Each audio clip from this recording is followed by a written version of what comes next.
نکلے مکہ سے مدینہ کی طرف، اور 8 ربیع الاول کو قبا پہنچے اور وہاں 14 دن قیام فرمایا۔ 22 ربیع الاول کو آپ مدینہ منورہ میں داخل ہوئے، اور وہ ایک عجیب سما تھا جسے مورخین نے، سیرت نگاروں نے، محدثین نے بہت عمدہ انداز میں، بڑے والہانہ انداز میں پیش کیا۔ بچیاں صحابہ کرام کی، انصار کی لڑکیاں، چھوٹی لڑکیاں، وہ راستوں میں کھڑی ہیں اور یہ اشعار پڑھ رہی ہیں: طلع البدر علینا من ثنیات الوداع، 14ویں کا چاند طلوع ہوا ان گھاٹیوں سے جہاں قافلوں کو الوداع کہا جاتا ہے۔ وجب الشکر علینا ما دعا للہ داعی، ہم پر اللہ کا شکر واجب ہے جب تک کوئی دعا کرنے والا اللہ سے دعا کرتا رہے۔ ایھا المبعوث فینا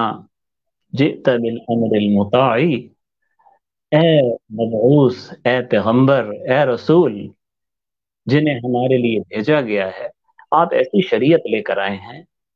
کہ جس کی ہر حال میں اطاعت کی جائے گی۔ اندازہ لگائیے، وہ چھوٹی بچیاں تھیں اور حضور اکرم صلی اللہ علیہ وسلم کی آمد کے استقبال کے لیے استقبالیہ اشعار پڑھ رہی تھیں۔ انہیں بھی یہ معلوم تھا کہ حضور اکرم صلی اللہ علیہ وآلہ وسلم کے حلقے میں شامل ہونے کا مطلب کیا ہے۔ جئت بالامر المطاع، آپ ایسی شریعت لے کے آئے ہیں، ایسے اوامر لے کے آئے ہیں، ایسے نواہی لے کے آئے ہیں کہ جن کی ہر حال میں اطاعت کی جائے گی۔ یہ وہ جذبہ تھا چھوٹوں کا، بڑوں کا، عورتوں کا، مردوں کا، کہ جس نے مدینہ کو حقیقی اسلامی ریاست بنایا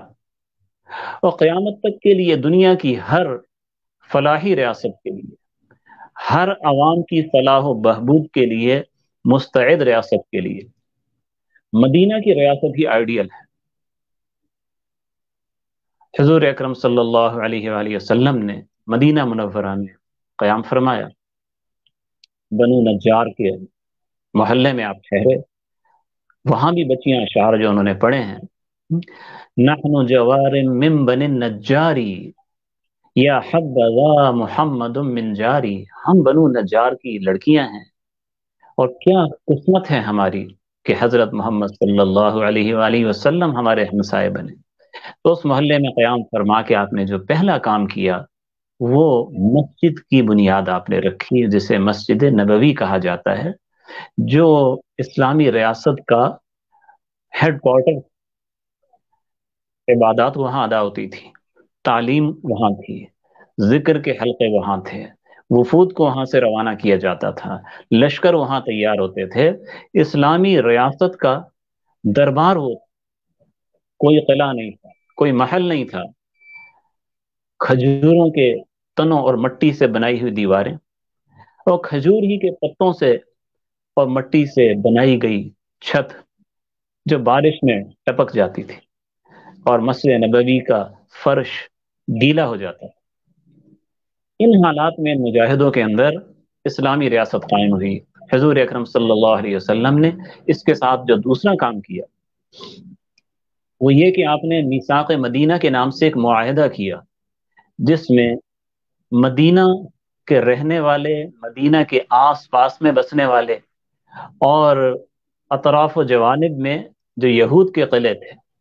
وہ سب اس میں شامل تھے۔ اور بات یہ طے پائی تھی، کئی نکات تھے لیکن خلاصہ جو میں بتا رہا ہوں، کہ مدینہ کے دفاع میں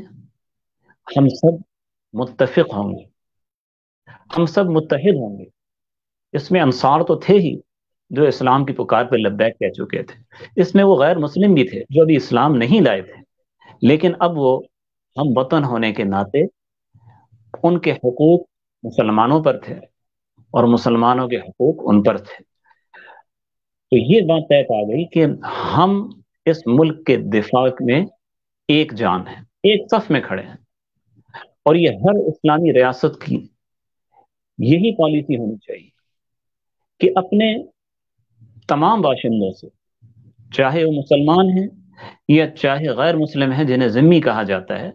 اور چاہے کسی بھی فرقے سے وہ تعلق رکھتے ہیں، ان سب کی جان و مال کی حفاظت کی ذمہ داری اس پر عائد ہوتی ہے، اور ریاست کے تمام لوگوں پر یہ واجب ہے کہ وہ اپنی ریاست کے وفادار رہیں، اس کے تحفظ کے لیے وہ ہر قسم کی قربانی دینے کے لیے تیار رہیں، اور جو ذمہ داری ان کی بنتی ہے اس کو ادا کریں، اور ادنا درجہ جو ہے وہ کہ ریاست کے دشمنوں کا ساتھ نہ دیں۔ بہرحال، تو حضور اکرم صلی اللہ علیہ وسلم نے اس معاہدے کے ذریعے مدینہ کو آپ نے ایک محفوظ حد بندی آپ نے اس کو بنا دیا، اور اس کے بعد جو قریش کے قافلے تجارت کے لیے شام کی طرف جاتے تھے، چونکہ مدینہ کی حدود سے گزر کے مدینہ کے مضافات میں جو وادیاں تھیں، جو پہاڑیاں تھیں، ان میں سے جو تجارتی راستے نکلتے تھے وہ ظاہر ریاست مدینہ کی حدود میں آتے تھے، قریش بغیر اجازت کے انہیں استعمال کر رہے تھے۔ تو نبی اکرم صلی اللہ علیہ وسلم نے روک ٹوک کی، صحابہ کرام کے سرایا بھیجے، بعض جھڑپیں بھی ہوئیں، اور جو بڑی جو لڑائی تھی اس میں جو پیش آئی ہے وہ غزوہ بدر کہلاتی ہے۔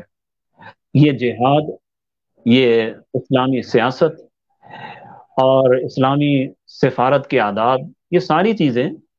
یہ سیر جسے کہا جاتا ہے، جسے فقہا سیر کہتے ہیں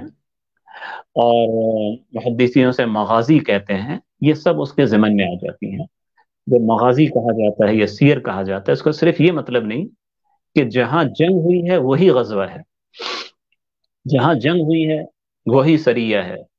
نہیں، جو بھی سیاسی امور تھے، چاہے ان میں معاہدے ہوئے ہیں، چاہے ان میں لڑائی ہوئی ہے، یا چاہے بغیر لڑائی کے دشمنوں نے ہتھیار ڈال دیے ہیں، یا سفارتی وفود گئے ہیں، یہ تمام چیزیں کتاب السیر میں آ جاتی ہیں، یہ تمام چیزیں مغازی میں آ جاتی ہیں، یہ تمام چیزیں جہاد کا حصہ ہیں۔ یعنی جہاد اصل میں کیا ہے؟ جو حضور اکرم صلی اللہ علیہ وسلم نے فرمایا کہ ذروۃ السنام الجہاد،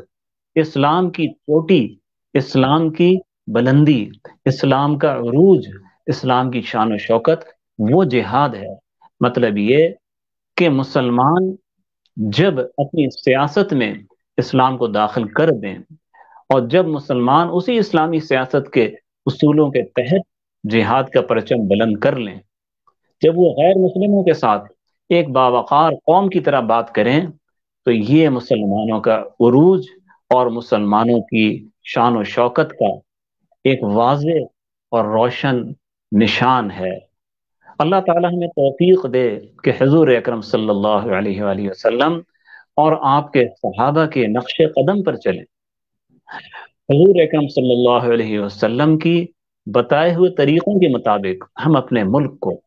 جسے ہم نے اسلام کے نام پہ حاصل کیا، صحیح معنی میں سے ایک اسلامی ریاست بنائیں جو دنیا میں سربلند ہو، جو اسلامی اصولوں کے لیے ایک آئیڈیل بنے، ایک تجربہ گاہ بنے، جیسا کہ ہمارے بانی پاکستان جناب قائد اعظم محمد علی جناح نے کہا تھا کہ اس ملک کے حاصل کرنے سے ہمارا مقصد ایک اسلامی قوانین کی تجربہ گاہ بنانا ہے جو دنیا کے لیے مشعل راہ ثابت ہو۔ یہ وہ طریقہ ہے، یہ وہ کام ہے جس سے ہم اللہ کو راضی کر سکتے ہیں، جس سے ہم رسول اللہ صلی اللہ علیہ وسلم کی بعثت کے مقصد کو پورا کرنے کی